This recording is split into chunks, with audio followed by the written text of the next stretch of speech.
Live from the campus of the University of Alabama, it's WVUA TV's live coverage, the 2010 Homecoming Parade, brought to you in part by Two Men and a Truck, movers who care.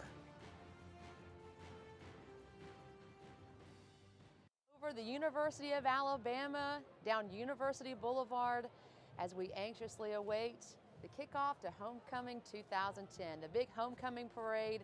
It's going to roll along this street in just a moment. And we're bringing you live coverage here on WVUA all throughout the day. Lynn Brooks today, joined by First Lady of Alabama football, Ms. Terry Saban. And we are so glad you could join us again this year. Well, thank you, Lynn. It's an honor to be a part of this, and I appreciate you having me back. We are so glad that you're with us. And the weather out here today, very nice. A little bit warmer than we had. Last year we had the runny noses and it was a little bit chilly. Had to have my gloves last year. Couldn't be better than today. I think this is part of the game plan. Hopefully winning is too. So is this part of the process, This is the process. Weather is very important. A lot of people out here today. You know, I don't know if the folks at home can see it, but quite a good crowd out here along University Boulevard. We're seeing a lot of people that have come out today. You're looking at our street level camera now where folks are lining up. The parade just left downtown Tuscaloosa just a few moments ago. So people out there lining up, just waiting for it to roll through this area. And that's what homecoming is all about, Lynn, is coming home. And I think you see people of all ages, all religions, all nationalities, all shapes and sizes. They're all coming home to be a part of the homecoming parade and events. And speaking of those events, WVUA has been out and about all week long here at the Capstone so that we could bring you all the images from homecoming. A lot of great things that happened during the homecoming festivities. One of our personal favorites is the pep rally. Our crews were out there last night to check out the crowd at the pep rally. Just coming out giving us a big roll tide. We got the cheerleaders, the dance line, and of course Big Al. You love Big Al, don't you, Terry? I love Big Al. I think my children were at that pep rally. There's Greg, there's our team, and I think you'll see my husband there shortly. Oh, here he comes. Yeah, he spoke, and there was a bonfire, and just a great way to kick off this homecoming weekend and homecoming game. There's the bonfire. Oh, the bonfire is a tradition here at the Capstone. A lot of people like to come out and just really get you in the spirit of homecoming. Usually kicks off right after the pep rally so that you can get all fired up, and then you can literally get fired up. You can watch the bonfire. I think after the bonfire, Nick and the team went to a movie, and again, that's part of the tradition when you have a late game the following day, which of course this is rather late. The whole team goes to a movie, kind of a bonding thing. Really? And so they saw Seabiscuit last night. Seabiscuit. Have you ever seen that one? I have the old version. Who decides which movie Well, that you watch? the players are involved in choosing it, and hopefully you try to find one that has some motivation, some heart to it, which I heard this one does. Right, so maybe they're fired up today to beat Ole Miss, and the town has been fired up. All this week we've seen just signs all along the storefronts here in our town. This is the University of Alabama Strip area, and a lot of the campus organizations, Terry, I don't know if you get a chance to get out and see it very much, but they paint all their storefronts down through the University of Alabama Strip area. This is an elephant nostril that's going on right here, so they become quite the... Oh, I knew that right away. But they call it Paint the Town Red, and that way when people are coming back to visit their alma mater, the University of Alabama, they can see all these gorgeous storefronts and people just really showing their crimson pride. Share the pride, celebrate the tide. You know, there's a sign in the locker room that says, out of yourself and into the unity of the team. And really, I think everyone around the campus, including the town and the storefronts, they get involved. They're part of the team. This is a team effort. And that's different, probably a different feel to it. You know, you all have been in the professional scene. You were there for a while. But getting back to the college scene, I would imagine that's the big difference because the whole town, if you're in Tuscaloosa, Alabama, it revolves around the football team. I guess you get to see that quite often. It's a huge difference, Lynn, and that's one of many things, one of many reasons why I prefer coming back to college versus the NFL is because the alumni, the tailgating, the cheerleaders, the band, this whole atmosphere. You just don't have it in the NFL. It's a business. This is far from a business. That's right. This is family. This is family. Coming home. This is family, and we are seeing so many. It's just great to see all the children and pets and everything out here today. It's really awesome, and it won't be long, Terry, until we welcome the Auburn Tigers here to Tuscaloosa. Right. And here in Tuscaloosa, we're already on the track to beating Auburn. And here's how we're doing it. It's the Beat Auburn, Beat Hunger food drive. The University of Alabama has been doing this since the mid-90s. And what they do is they collect food in bins all around campus. And the school, we compete with Auburn, and the school that collects the most food that goes to the local food banks wins the Beat Auburn, Beat Hunger food drive. So that we get the rivalry started very early, the Community Service Center of the University of Alabama. Well, and this is one of those events that's called win-win. Nobody loses in this one. So please contribute and help disadvantaged and help the hungry and bring food items for this. A great cause. And you know what? One of my favorite things about homecoming is the pomping. Oh, I know what that is. Pomping. There's examples of it right above us. We can see it all around. They get out chicken wire and little tissue papers, right? Right. And That's do right. things they call popping. And the lawn decorations, if you're anywhere near the campus, this is worth a trip to the University of Alabama campus just to see the campus organizations, all the lawn decorations. They put so much time and energy into these. Look at this one. We got pomping is something that we did. And again, it's all about traditions. And I'll bet our audience remembers pomping. You may not have called it that. You didn't know what you were doing, but you were chicken wiring and you were creating these wonderful floats.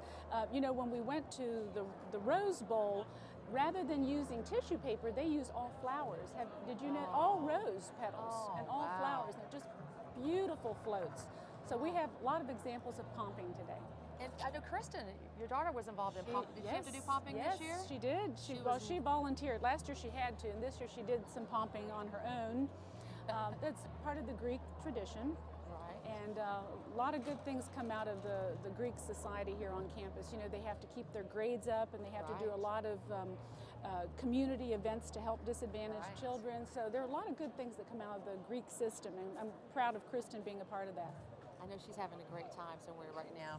And we want to, before we show you the parade, while we're waiting on that, we also want to show you one interesting facet that's happening right now over in Northport. They're putting out scarecrows of different celebrities, and this one, does this one look familiar, Terry? I recognize the hat. Now, who is that? That would look like Coach Saban, perhaps? Bingo! This is a Nick That's Saban pretty cute. inspired scarecrow. It's in downtown Northport, and looks like the coach is just. The hat and the headphones I do recognize. The smile, I don't know. Let's see. That's pretty cute. You know, when we played LSU in previous years, they had a scarecrow of Coach Saban dressed up very much like that. The only difference is he got burned in a big bonfire. Oh, no. Yeah, must have been an accident. I'm sure. Now his birthday is Halloween, right? Yeah, he's a boo baby, October 31st, and I think that's our bye week, so maybe we can actually have a little celebration. You can actually relax a little bit. And we're going to relax for just a moment as we wait for the University of Alabama homecoming parade to roll along University Boulevard. But we'll be right back with more live coverage after this. Good deal. All right.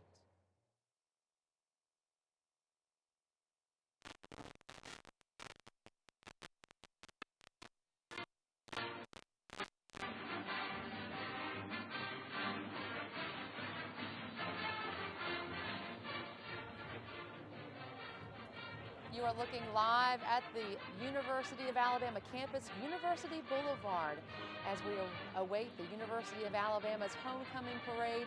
Any moment now, it will be rolling through this area, and we will have this shot for you from the WVUA Tower Cam. We'll bring you the entire parade today, along with sights and sounds from all over the Capstone.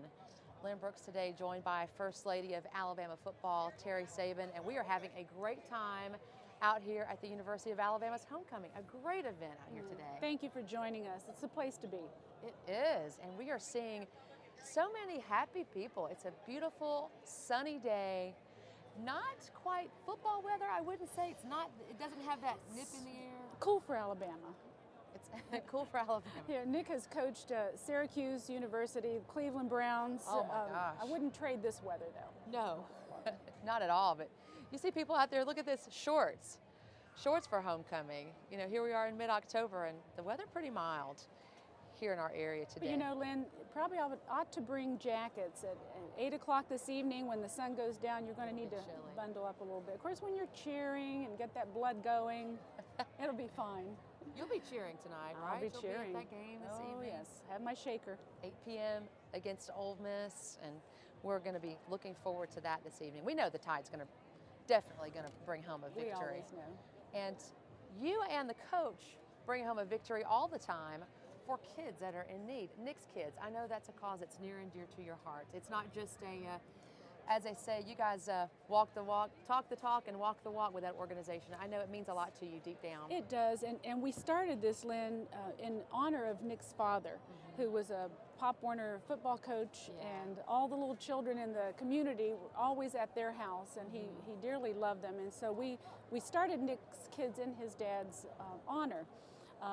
To this point, we've distributed more than $1.5 million in the time we've been here to about 82 organizations. One of the things I'm really proud of is the fact that we made $1 million commitment to the university for first-generation scholarships. And you know, Nick and I are both a product of first generation in our families of being able to go to college, and we can see what a difference having that education means to your quality of life. So we're really thrilled to be able to pass that on. And we're looking at some video of the kids shopping here and enjoying the benefits of Nick's Kids. That has to make you feel good just to watch this, right? Well, this is one of the many things that we do in conjunction with Academy. This year, around Christmas time, we'll be giving away over 30 bicycles with Academy's help, so we appreciate their help as well. I want to remind the folks at home, too, that we do have a link so that you can help Nick's Kids. Just go to our website, WVUATV.com, and you'll find a link on how you can contribute to Nick's Kids. We couldn't do it without the support of people who are very generous, especially in these times. And you know, Lynn, everything that Nick does outside of coaching on the field goes to support our Nick's Kids, whether it's the Blind Side or the Ford commercials and all of that stuff. He says he will do it to be able to help our Nick's Kids. Oh. Do you guys ever watch the movies? I just saw Blind Side for the first time this past week. I loved it. I did. Saw it once. It was very good. And it's a good theme. It's about helping someone. That's right. It's about changing someone's life. Well, we are going to be right back. We're going to take a short break, and we'll be right back as we continue our live coverage here on WVUA of the University of Alabama's homecoming. Stick with us.